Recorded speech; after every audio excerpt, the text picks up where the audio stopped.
começando o nosso linha de passe depois dessa traulitada, como diriam os antigos, da seleção argentina para cima da seleção brasileira. 4-1 fora o baile. Olha, tava com uma carinha de 7-1 em dado momento, né? Aquela coisa desorganizada, aquela bagunça, aquele excesso de espaços que a seleção brasileira deu em todos os seus setores. Acho que a Argentina, essa seleção argentina, nunca teve tanto espaço para jogar na vida. E o Rafinha, que prometeu porrada dentro e fora de campo, foi abafado pelo futebol, não pela porrada, e pela incompetência da própria seleção brasileira. E a gente vai discutir muito se é possível permanecer com Dorival Júnior no comando da seleção brasileira, depois dos resultados, segundo o presidente da CBF, né? É aquela avaliação linear do trabalho, né? Não tá boa a avaliação linear, e hoje o linear, foi lá para baixo. A gente vai discutir se é viável Dorival Júnior, se ainda é possível permanecer com Dorival Júnior no comando da seleção brasileira e se a culpa é sempre do treinador, ou se o problema também está com os jogadores, porque já passou o Fernando Diniz, saiu o Tite, aí veio o Fernando Diniz, veio o Ramon, veio agora o Dorival Júnior, e as coisas continuam realmente péssimas para o lado da seleção brasileira. Mais uma atuação horrorosa da seleção, talvez a pior no comando de todos esses aí, de Diniz, de Dorival, talvez até do Ramon, talvez a pior atuação da seleção brasileira. E é a cereja no bolo, né? Quando pegou um adversário à altura, mostrou o que é. Paulo Calçade, boa noite, Calçade. Olá. Bom, assim, surpresa, você fala, pô, que pancada, mas assim, uma pancada.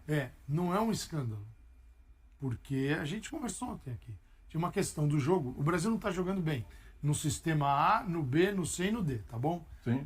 Aí você vai contra a Argentina para jogar bem aberto. Sim, sem recomposição. E oferecendo a eles uma superioridade no meio de campo. Tá? A gente mostrou as escalações. E estava nítido. A Argentina, teoricamente, tinha 4, porque o Almada faz o lado esquerdo de volta. E na nossa escalação, olhando para o jogo passado, tinha o Giuliano Simeone, sim, que foi para o banco de reservas. E a seleção, e aí fica o mesmo time mais o Depou, que não tinha jogado partida contra o Uruguai. Só uma coisa, né, Calçado? Tudo isso sem Messi, hein? Sem Messi. Isso é um detalhe importante. A Argentina, então, foi contra o Brasil com 5 jogadores com características de meio de campo, uns de mais pegada, outros de menos, como o Almada, mas joga, e um atacante, o Julián Álvares. Cara, e o que aconteceu? Superioridade o tempo todo, jogo curto, jogo mais largo, todo tipo de jogo. O Brasil, quando subia para marcar, não encaixava. Você olhava para a imagem aberta, o Joeliton, sim, parecia um mestre de bateria, entendeu? Para cá, para lá, para cá, e o time nada. Cara, então era algo que era previsível. A gente estava aqui preocupado com isso. Aí vem o jogo e é um vareio. O perigo é a gente olhar para a seleção e começar a falar: esse não dá mais, e não dá mais, não dá mais, não dá mais. Por quê? Porque você vai até no melhor do mundo, se você for assim. Embora eu desconfie que alguns a gente vai ter que repensar o futuro deles na seleção brasileira. Mas o trabalho do Dorival, o Dorival como concepção, ideia e execução, ele foi ruim em tudo. Ele na ideia que ele teve e na execução. Foi um vareio da Argentina. Um vareio, foi um negócio assim. A Argentina, não sei como não forçou para dar um 7-1 também, tempo. Ficar com 7-1. Poderia ter dado. Por isso que eu falei, estava com um cheirinho, uma carinha de 7-1 de novo. Então, sim, é um negócio muito esquisito. E a Argentina, sem o Messi, ganhou do Uruguai fora de casa e do Brasil. Goleou o Brasil. São 2 partidas muito bem jogadas pela Argentina, conseguindo algo que é muito difícil. Você evoluir, passar de fase, quando você perde um gênio. E a Argentina deu um passo adiante. A Argentina já está na Copa do Mundo, inclusive. Já está, né? e deu um passo. Jogou bem contra o Brasil e contra o Uruguai sem o Messi, que também a vida dele futebolística vai terminar. Então a Argentina conseguiu avançar e o Brasil... Acho que se o Edinaldo não conseguir explicar a situação do Dorival antes do jogo, imagina agora. O Edinaldo é mais responsável que o Dorival, tá? Aliás, o presidente que foi reeleito ontem, parabéns aos clubes brasileiros. Por unanimidade. Todos os clubes votaram, as federações também. Isso significa que está tudo certo com o Brasil. Feliz com a seleção. O calendário é ótimo, não temos problemas de arbitragem e a seleção está tinindo.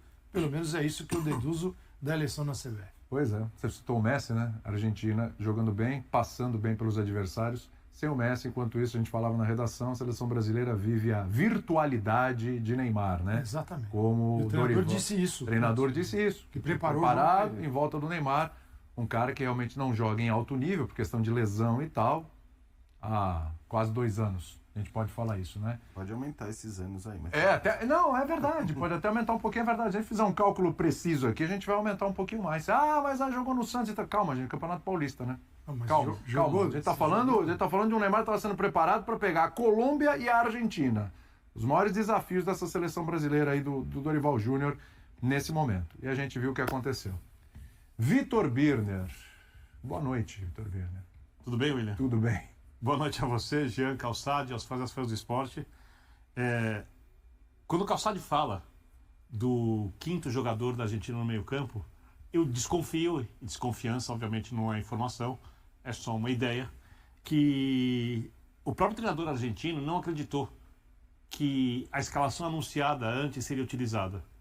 Eu desconfio que ele achou que o Brasil ia entrar com o terceiro volante, não é entrar possível com o Ederson isso, no meio e entrar com 4. E aí ele, para ele ganhar o meio de campo, ele reforçou o setor. Mas realmente a escalação inicial foi colocada em campo e o Dorival decidiu que o Brasil tinha que jogar contra a Argentina. Não entendeu, e isso me chama muita atenção, porque o Dorival é bom técnico, só ver os últimos trabalhos do Dorival, os times todos bem treinados, em clube, bem preparados no dia a dia. Quando o Dorival chegava em clubes, por exemplo, como chegou no São Paulo na primeira vez, e mudou completamente o jeito do time jogar, melhorando um time que podia ser rebaixado, e fez uma campanha muito boa dali em diante, a campanha do São Paulo com o Dorival, e aí no Flamengo, pegando o Flamengo em crise, resolvendo os problemas do Flamengo em crise, e aí chegando no São Paulo, levando o time ao título de Copa do Brasil. Chegou na seleção brasileira e parece que toda a sabedoria, todo o conhecimento dele virou uma utopia. Tudo que ele entendeu que de pragmatismo necessário, como gerenciar um elenco do Flamengo, armar um esquema de jogo para facilitar, mesmo que não seja o ideal, para os jogadores que tinham que jogar, para o elenco funcionar, no Brasil tudo foi esquecido. Porque o jogo de hoje pedia que o Brasil jogasse fechado, com meio campo robusto, em contra-ataque. Ele decidiu jogar. Ele decidiu jogar contra o time que joga mais. Fora de casa, contra o time que está lá em cima na confiança, que atualmente é o campeão do mundo, né? E isso fez com que o fator clássico, que podia pesar em algum momento no jogo, desaparecesse.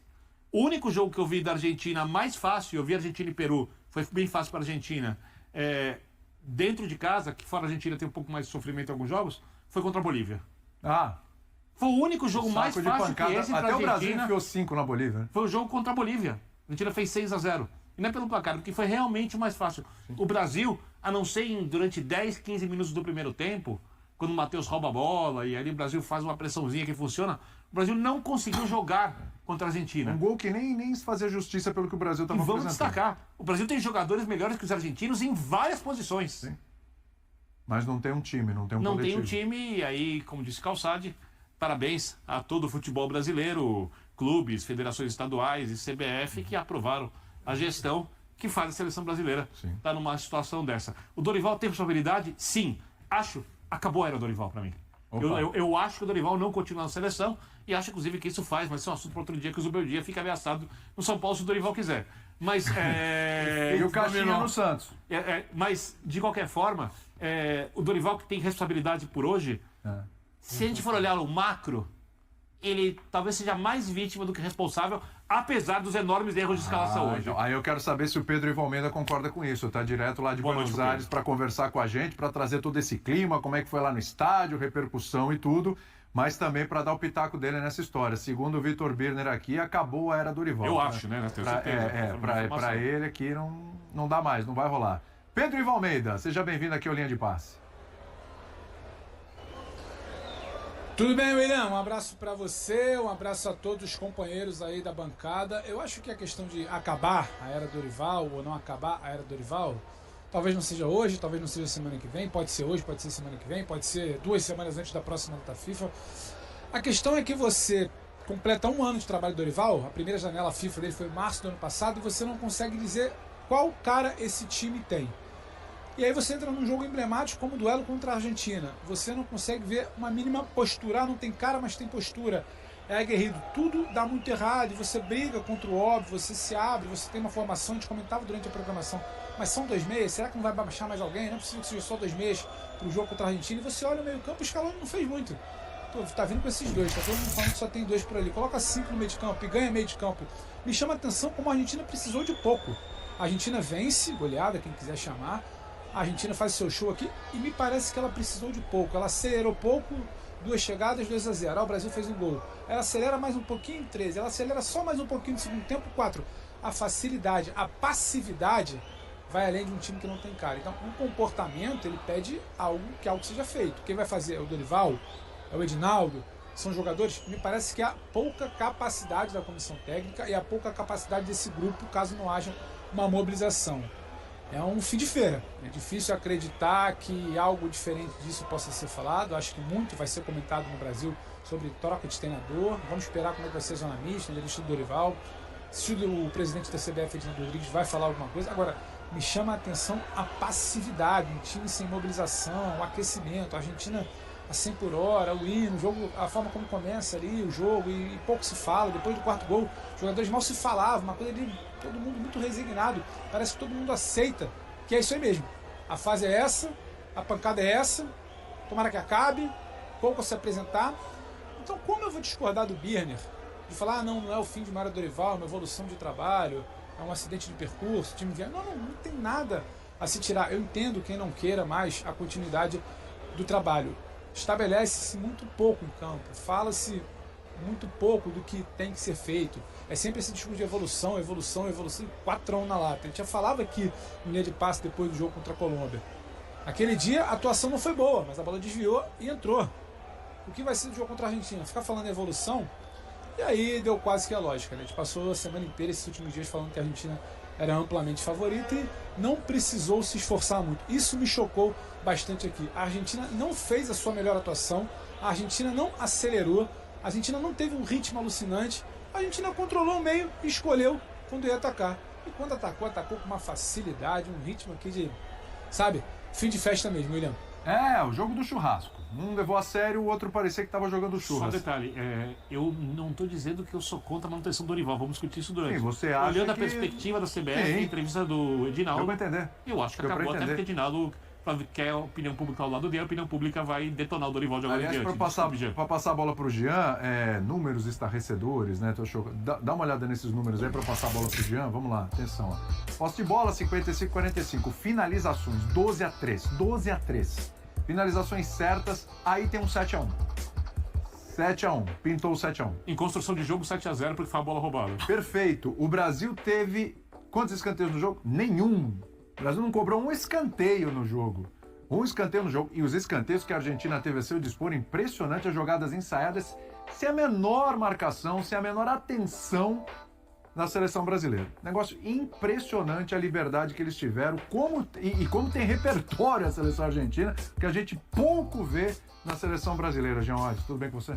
Tudo bem, William? Boa noite a você, boa noite a todos. Pois é, para mim esses números são até generosos com a seleção brasileira diante da superioridade da Argentina no jogo. De verdade, acho que a superioridade da Argentina foi acima disso. E era um desastre anunciado.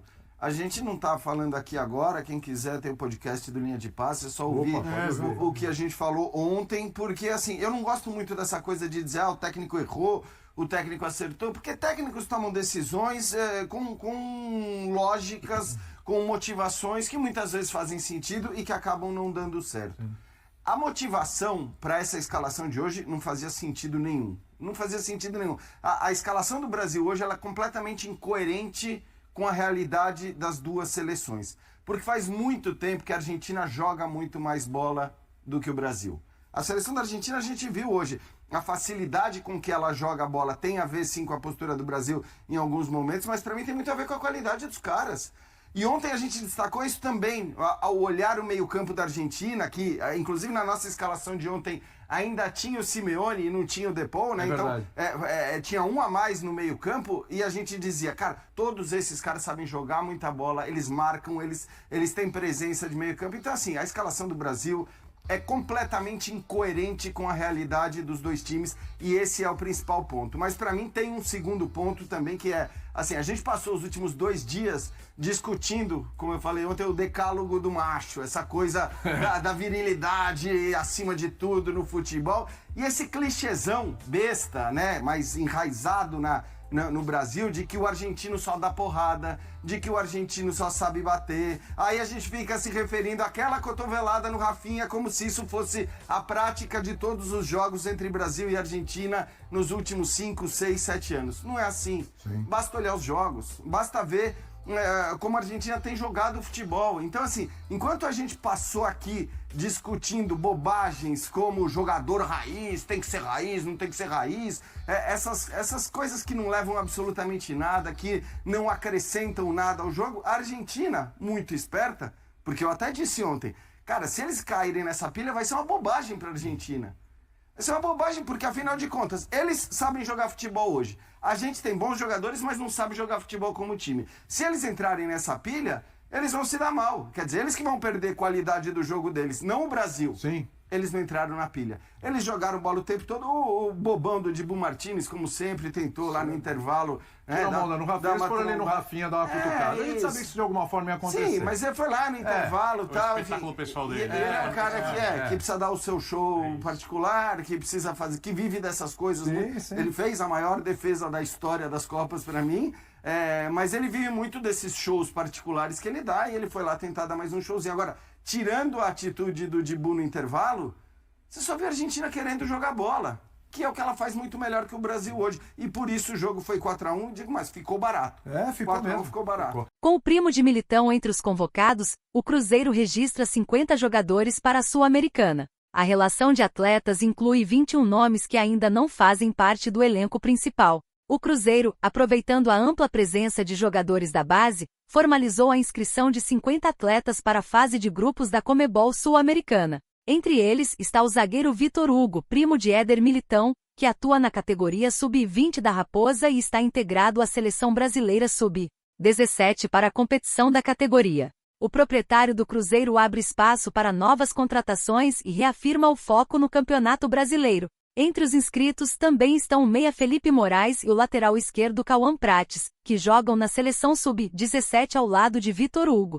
Além desses, o clube inscreveu mais 18 jogadores que não pertencem ao time profissional. Considerando a possibilidade de registrar até 50 atletas, João Marcelo, que deve retornar aos campos apenas no último trimestre do ano, também foi regularizado para o torneio. O zagueiro passou por uma cirurgia no joelho após uma grave lesão em fevereiro. Em relação à numeração dos jogadores, não houve modificações em comparação à utilizada no Campeonato Mineiro. É importante destacar que a lista com 50 jogadores pode ser alterada caso o time avance para as fases eliminatórias. Antes das oitavas de final, cada equipe pode adicionar 5 novos nomes, além de 3 antes das quartas de final e outros 3 antes da semifinal. E aí, galera? O que acharam? Deixem nos comentários. Não se esqueçam de deixar o like e de se inscreverem no canal e acionar o sininho para receber as notificações. Até mais, Nação Celeste! Vamos pra frente!